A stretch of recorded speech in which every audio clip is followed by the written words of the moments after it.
oui, tadadadada, voilà la chronique. Oui, chers auditeurs, auditrices, désolé pour cette approche tonitruante, mais je tenais à être sûr que vous soyez réveillés. Oui, car je sais qu'une émission menée par Hugo le Survolté ressemble plutôt à une séance de relaxation. Pour ce troisième passage à la radio, j'ai décidé de faire une chronique normale. Car à défaut des femmes, je caresse l'espoir que ces 4 minutes radiophoniques me permettent d'entrer dans le royaume de France Inter, où joutent les plus grands chevaliers de l'humour. Atteindrai-je l'ultime marche Nagui avant que celui-ci ne soit en déambulateur ? Je garde espoir grâce à l'allongement de l'âge de la retraite. Et bim, une déclaration de droite sur une radio qui promeut la dictature du prolétariat. Ça, c'est mon côté provocateur. Parce qu'en réalité, Hugo, Adam, je suis perdu. Je ne sais plus où j'en suis. Oui, car j'ai le doute facile, et depuis l'élection d'Emmanuel Macron, notre brillant PDG, mes repères sont comme les œufs brouillés. Le niveau est énorme, préparez-vous. Issu d'une culture de gauche, j'ai eu peur de perdre mes racines, alors je me suis rendu au forum de Vos. Alors on me demande, de prime abord, quel est mon bord politique ? Moi qui suis gauche, donc très maladroit. Je ne veux pas être con sur les bords. Alors je m'en vais au centre. Mais un jour, je vais passer l'arme à gauche pour que mon âme file droit. Bon, désolé, celle-ci. Bien fait, hein. Merci. C'est une traite au moins, tant mieux. Non, vraiment, je vis un doute existentiel depuis l'élection de ce président Colgate. Je me demande si je suis encore de gauche. Hugo, est-ce que tu te poses la question quand tu achètes tes polos Ralph Lauren avec ton American Express ? Je suis perdu. Je pense en moi il y a un combat et peut-être que j'essaie de refouler ma vraie nature de droite. Ou alors j'ai simplement mon réflexe d'adaptation, salut Darwin, et je fais comme les Français qui votent maintenant majoritairement à droite et voire un petit peu à son extrême. C'est mon côté caméléon, très pratique pour survivre dans un milieu de prédateurs comme dans une élite de prédateurs.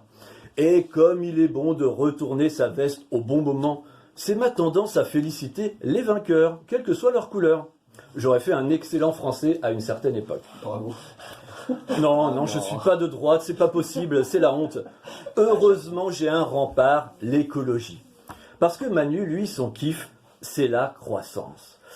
Oh oui, la croissance, la sainte croissance. Oh, la croissance. Oh, c'est bon, la croissance. Oh, tu as vu ma croissance ? Oh, vas-y, défonce ma forêt. Stop. Excusez-moi. Non, l'écologie, c'est confortable.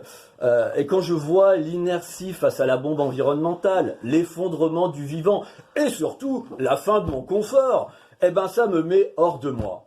Et puis, je me brosse les dents et ça va mieux.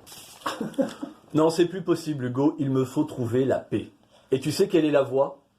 Ton invité aurait pu nous le dire, c'est la spiritualité. Ça va aller manifester ? Un petit bonjour, pas tout à fait, un petit bonjour d'ailleurs au pape cardinal, Panzer cardinal d'ailleurs. Non, fini la lutte intérieure, fini le débat bicéphale, et pour ça, une seule citation, pas journalistique, renverse tout. C'est celle de Rumi. Est-ce que Hugo, ça te dit quelque chose, Rumi ? Non. Alors, non, ce n'est... Adam non plus. Adam non plus ? Ouais. Alors, ce n'est pas le jeu de domino auquel tu joues passionnément avec ta grand-mère tous les dimanches. Non, ça c'est le Rami. Ouais. Non. Rumi, oui, tu m'as grillé là, Rumi. Rumi est un poète et mystique. Non, c'est le Rumi, c'est le Rumi. Il y a bien le Rumi existe. Déconne pas, Hugo, déconne pas. Rumi est un poète et mystique persan. Il est issu de la culture soufiste, qui n'a rien à voir avec une pratique anale. Oh. Rumi est un homme de Dieu, d'Allah. Il a fondé l'ordre des derviches tourneurs, alors qu'ils ne sont pas des lurons faisant la tournée des bars, entendons-nous. De Rumi, il y a une citation qui me scie, qui aplatit mon intellect comme une crêpe, c'est celle-ci. Hier, j'étais intelligent et je voulais changer le monde. Maintenant, je suis sage et je me change moi-même. Alors, je me change moi-même, ça ne veut pas dire que Rumi était grabataire et qu'il était fier de changer ses couches tout seul. Non. Il est dans une démarche pour changer de l'intérieur, parce que c'est ça qui va changer son regard sur le monde. Ainsi, le monde n'est ni pourri ni magnifique, il n'y a pas de bien ou de mal, il n'y a pas de gauche ou de droite. Je suis donc sauvé. Ma renaissance est en marche. Excellente chute, bravo. Bon, on t'invitera pas à manifester avec nous le 19 alors. Oh, Adam, s'il te plaît. Merci beaucoup en tout cas Charlie pour cette